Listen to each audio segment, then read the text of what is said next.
Allahumma sholli ala sayyidina Muhammad. Aya jelema maling boy, imam maling teh maling kafan, maling bungkus.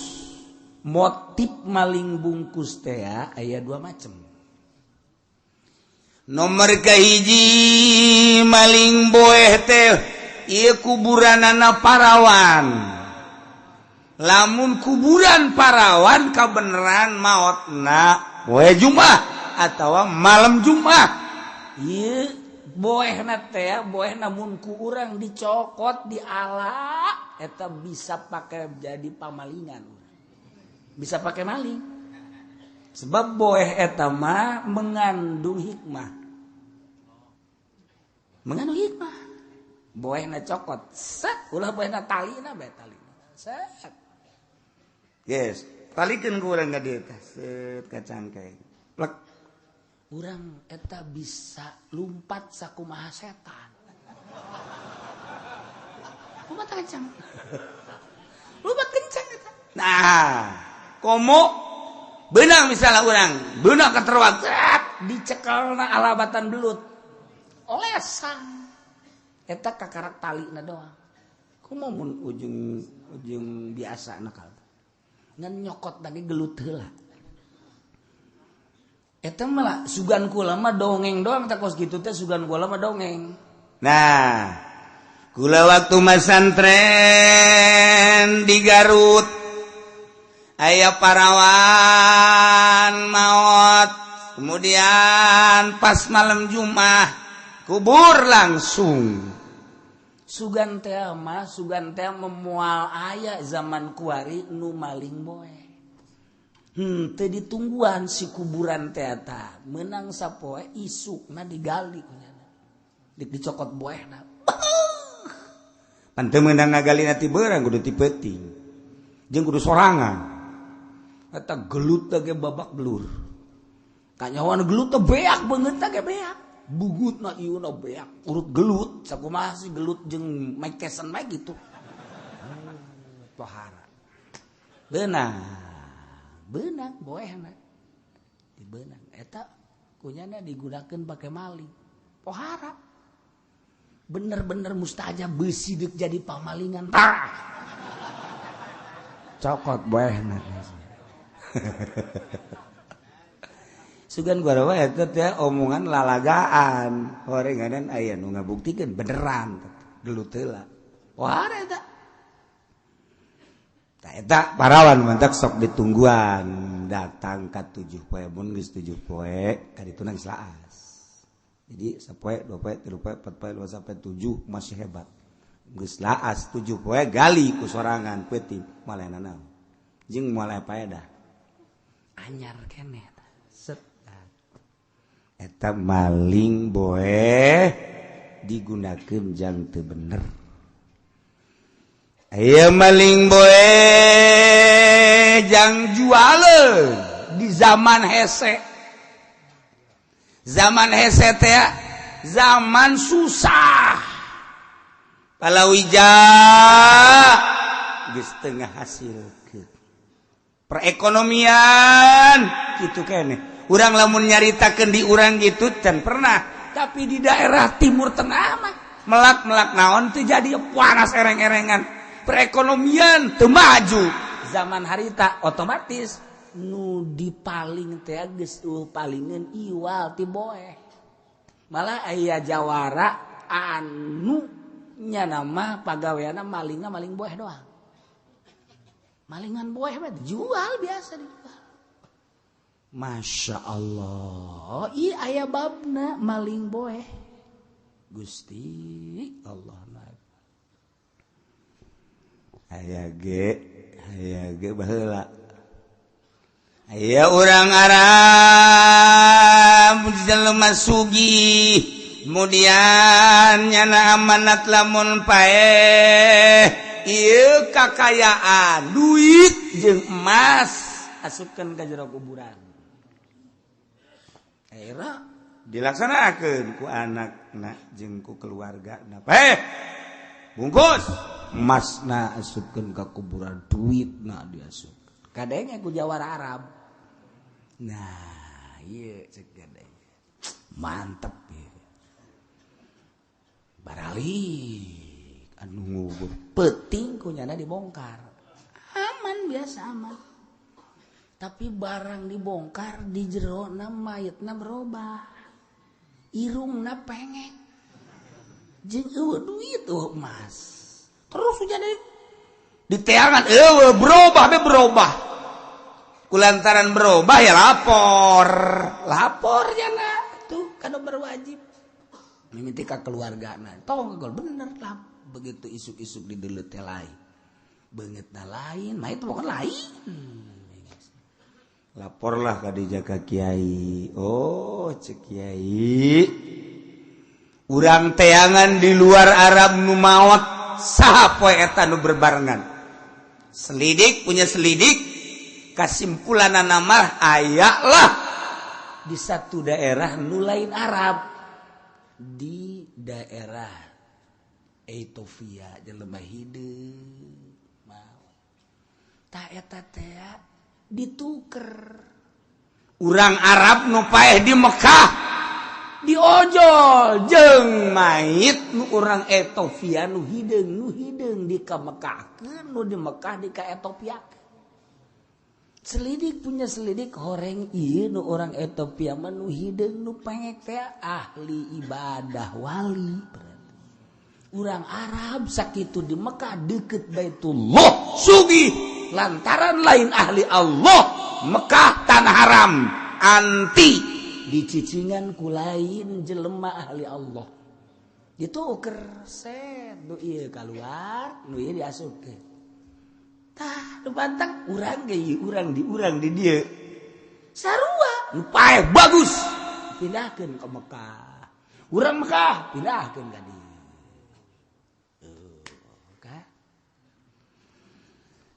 jelema ngagali kuburan barang ngagali di urang barang ngagali kuburan di jerona aya mayit kagali cek padi kuburan padahal lain kuburan sakitu ieu asana mah cek tukang ngagali teh ja asa can ngubur nyaho baheula-baheulana mah begitu digali urang Arab bae bareng mancung biasa Arab asana can pernah nguburkeun urang Arab di dieu tah laporan ka dieu ka kula cih urang Arab meureun wali di mana bu ieu mah juragan Arab pindah ka dieu nu urang dieu nu bagus dipindahkeun ka ditu aya tadi urang sering ji mun teu percaya coba di lemur ente aya kuburan galian hiji-hiji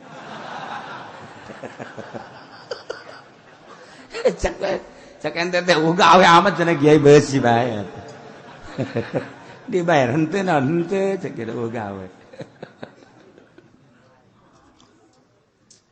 masyaallah eta kuburan sering kali wali Allah pindahkeun ka Mekah tanah haram wali tanah haram Mekah teu sambarangan lantaran nu pangheulana bakal keluar kuburan yaumal kiamah Mekah begitu kiamat set nadu pangheulana kalaluar teh kuburan Mekah set ahli-ahli Allah nu urang Arab anu lain ahli Allah kan dikaluar-luarkeun sebab iyalah nu bakal ngiringkeun Baitullah pertama Masya Allah kuburan kedua nu hudang Madinatul Munawwarah nu di dieu menghargai Baitullah Mekah di Madinah menghargai Kangjeng Nabi sarua mun lain ahli Allah sanajan di Madinah tanah haram na maksudna haram Madinah keluar dikaluarkeun ku malaikat langsung geus tungguan we kieu nah asup ka jero langsung malaikat buang itu ka dieu Masya Allah karim ente mah moal malaikat mana mal dirobah geus tanggung joreng dari ieu bae geus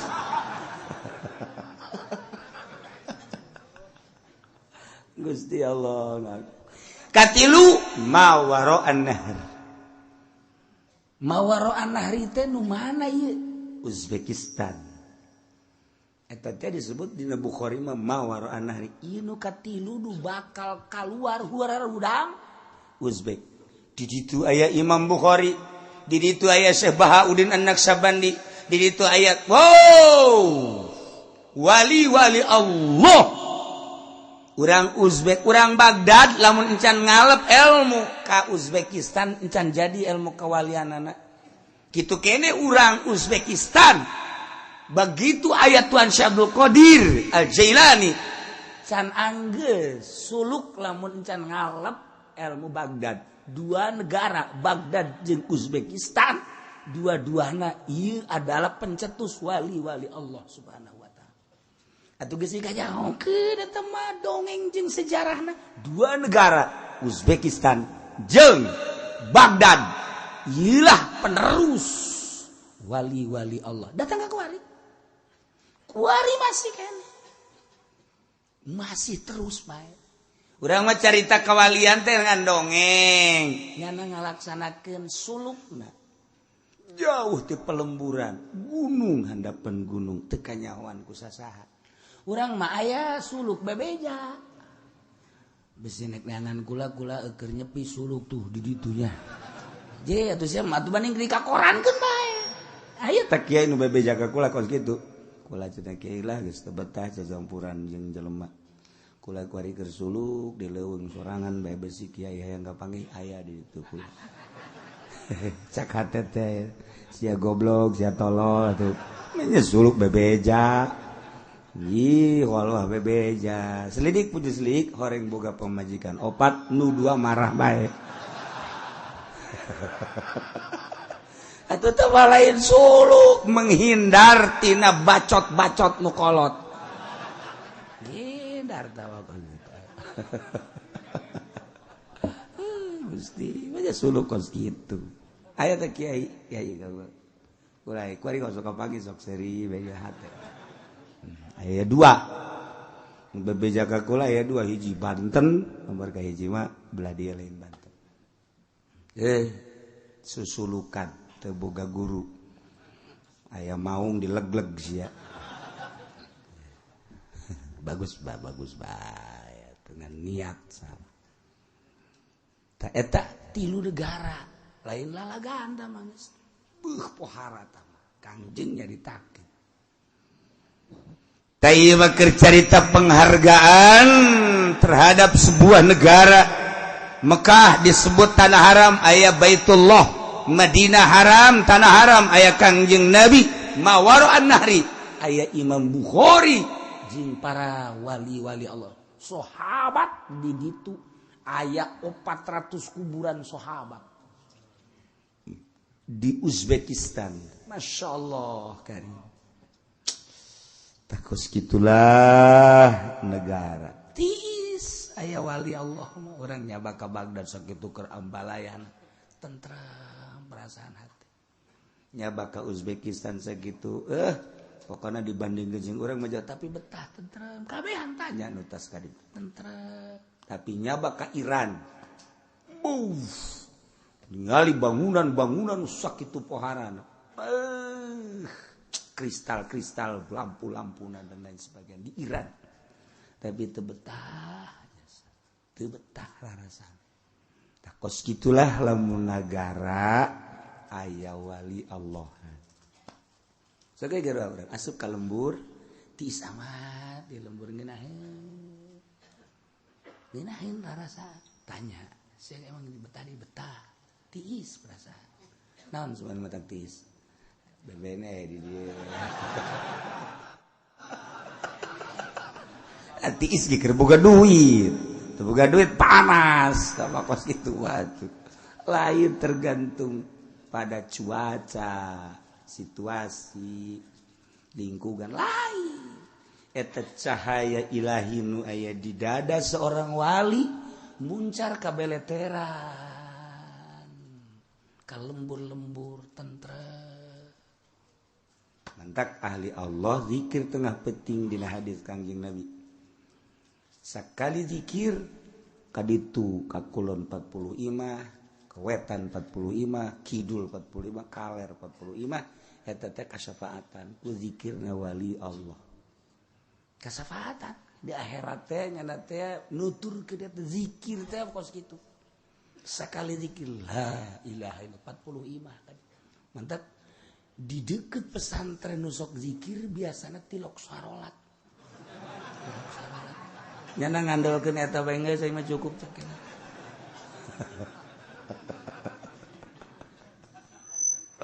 Allah karim. Gaya kafnun fi qabri. Kuburan aya kuburan anu dibangun, aya kuburan anu teu dibangun. Berarti lamun dibangun di tanah pribadi. Silakan bangun. Lamun di wakaf umum haram dibangun. Haram sing hade. Bapak urang dikubur di wakaf umum, awas. Ulah aya nu ngabangun. Ngabataan bae ge ngabataan sisin haram. Duraka sia. Cukup jang ka neraka ku ngabataan eta bae. Haram atuh teu beunang. Sebabna nu Allah kan eta mah. Manya kurang dicirian jadi nu urang. Tanah wakaf nu Allah. Mantak aya ta jelema nu sok hayang ngabata sagala di tanah sorangan lamun deuk. Eta mah tanah umum. Wakaf umum teu meunang dibangun di cirian dia teu meunang. Mun endeuh cirina awi bae teh. Ketika orang zarah aya cirian. Geus awi ke rusak itu deui. Ke kebal-kebal banyak ge embung ieu zarah geus mah. Lah. Jadi emang nu resep jarah mah kan anu nyambung rohna. Resep zarah teh nyambung rohna jang itibar zarah teh. Anu nyambung rohna ka akhirat. Sambungkeun urang zarah ka bapa, urang zarah ka emak, urang zarah ka guru, urang zarah ka sahabat hayu zarah. Nu resep zarah teh ahli Allah. Urang mah kababawa kunya anak zarah ge. Nu ngajak eueuh urang wauh henteu teh hayang zarah. Sia kuari teu zarah, nu ngajak. Kiri masih getol, ayah nu ngajak aing, wari henteu. Atuh sia bae sorangan, jadi najis aing. Teu hayang. Teu hayang ge zarah tuh. Kuatak ayana jelema ahli Allah ngajak zarah milu. Eueuh nu ngajak teu milu. Cenah di lembur kula aya nu sok ngajakan zarah, eta nyana nyahuan henteu tah mah. Eta mah bisnis. Lumayan, tah mah lumayan. Oh masalah eta ge kos kitu. Yo masalah. Atuh hayu bae heulana. Masalah hayu bae. Sugan bae atuh teu kapanggih jeung arwah ge kapanggih jeung kuntilanak.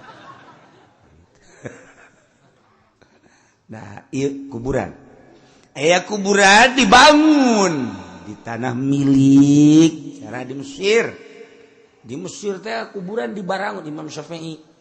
Terus Imam Suyuti, terus Imam Waqi dibarangun kiai-kiai make kubah kuburanana.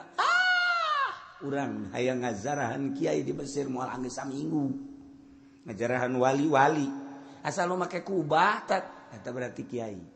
Eta ahli Allah lah. Asal make kubah. Wah, panjang. Kuburan nu biasa-biasa henteu nya ge biasa bae. Aya kuburan umum. Nah, ieu jajaran an marake kubah eta teh bangsa musannif muallif kiai ulama wali sepuguh isya atau illah kuburan ada pohara Imam Syafi'i dan lain-lain sebagainya eta kan di ruangan. Nah ieu nyokot kafan wa kafnun nari kafan igairi bi gobri baitin bi gobrin dina kuburan bi baitin muhrazin di bangunan anu dijaga eta teh ya nu dijaga teh nu diraksa muhrazun geus lamun maling kafan di kuburan nu kuburanana di satu ruangan atau di pagar kemudian di tanah milik berarti dicokot kafanna eta teh berarti nyokot pihirzi misli mun kapanggihan potong leungeun. Wa kadza bi maqbaratin bi tarafil imara alaso itu kene boe nu aya di pakuburan aya tungtung paramean sami bae kudu dipotong keneh bae muhroz eta ge potong leungeunna. Kumaha lamun di tempat anu ditoler-toler lah kafnun fi qabrin bimabiyati teu kudu dipotong leungeun jelema nu maling kafan nu aya di kuburna aya di tempat anu kasia-sia.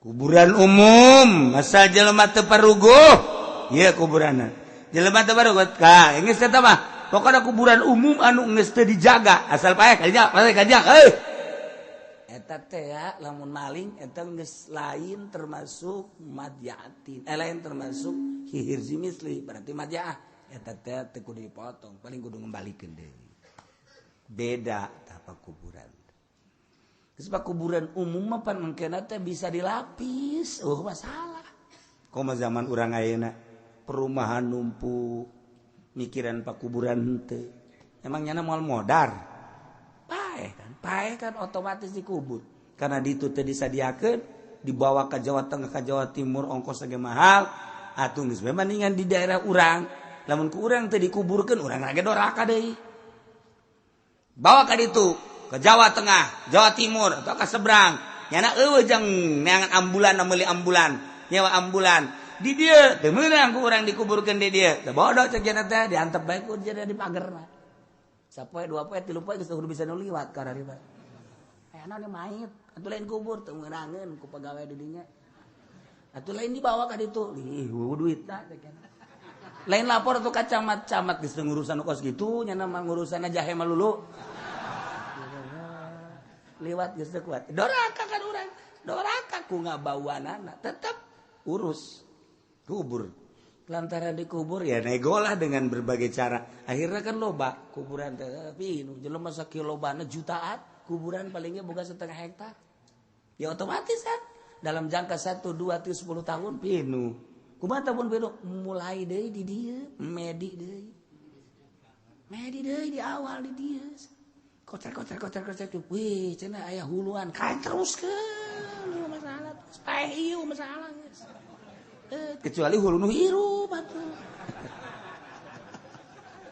kasisikeun kana tindihan beres geus kuburan begitu atuh di kemana deui jatah mah teu ngalegaan jelema ngalobaan mikiran tanah kuburan henteu otomatis salah satu kampung teh kan geus pinuh medi deui ka dieu nah eta kos kitu kan geus dimasalahkeun pikir atuh babari jasa tinggal sabara poe menang di tindihanana sabara bulan menang di andina tuh geus aya masalahna hese amat sih urang mah cenah ieu mah kudu diamankeun urang geus pinuh jang naon teh eta geus pinuh nyaho nya cenah teh ieu geus pinuh cenah deui lahan jang ngubur kuari mah nu paeh aya deui cenah ieu deuk di mana ieu jang naon tuh oke kana ieu mah urang pake jimat bae ieu mah bisa bulai deui itu mah mitin mantap kudu ngatur ti dieu mimitina ka dieu beak datang ka dieu mulai deui ka dieu geus bae mantap teu meunang dibangun haram sebab eta mah sarana umum lamun endek dibangun dinu urang akapkeun ya macam keluarga urang zat datang ka ditu meunang tama dibangun dipolester dibangun terserah besi endek besi teh salah jadi di sarana umum haram urang sok haju maksa teu beunang dinu umum nu Allah pan lain nu nyana gitulah aturan maling jadi kakenaan ku hudud yakni had syariqah potong leungeunna mudah-mudahan di Indonesia hukum ieu diterapkeun sehingga dulur-dulur urang loba nu parotong leungeunna sukuna pararotong tinggal ditanyakeun we maning dipotong di dunia apa maning dibelum di akhirat sakitu bae cenah kieu di akhirat embung di dieu embung. Ulah maling atuh. Ih, bapak gawean cekeun teh. Batur masinikeun tentang jilbab. Geus ulah dipasinikeun urang mah. Urang make jilbab wae geus ka lalaki-lalaki. Puyangeun nya ge. Puyangeun. Dan lain-lain sebagainya. Ayo geus beresan urang sebab moal karbal deui ge urang bakal mau.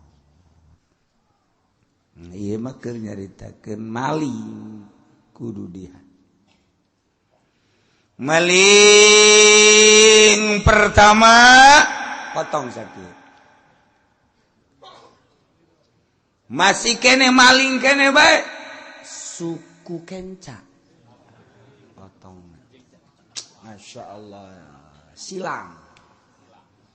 Maling kene bae ka 4 kali leungeun kenca.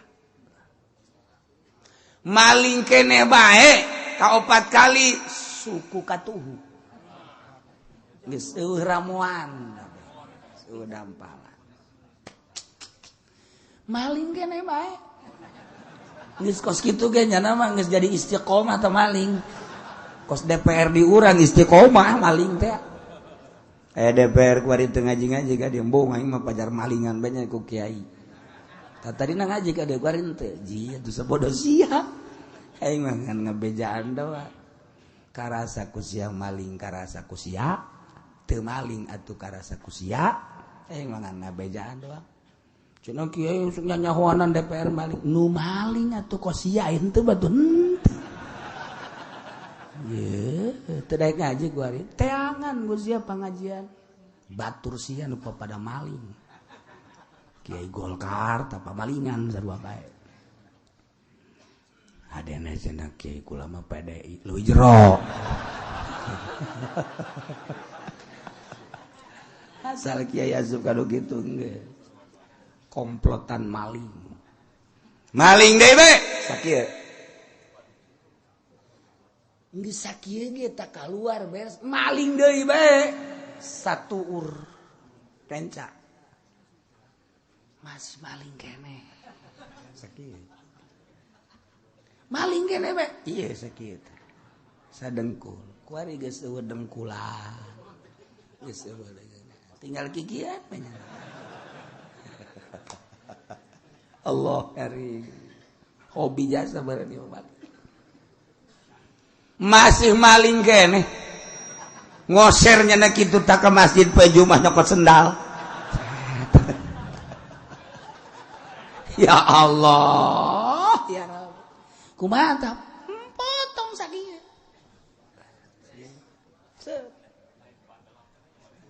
Geus beres cager maling kene. Iya sakieu sapingping. Maling kene mah ieu. Maling kene sakieu. Beres. Jadi kuari geus bonteng. Sukuan leungeunna. Masih kene maling make sumut. Masih kene maling. Geus ieu mah mendingan di talian. Seret asupkeun ka sumur geus susah. Sia mah udah keluar deui nya. Ya Allah, ya Rabb.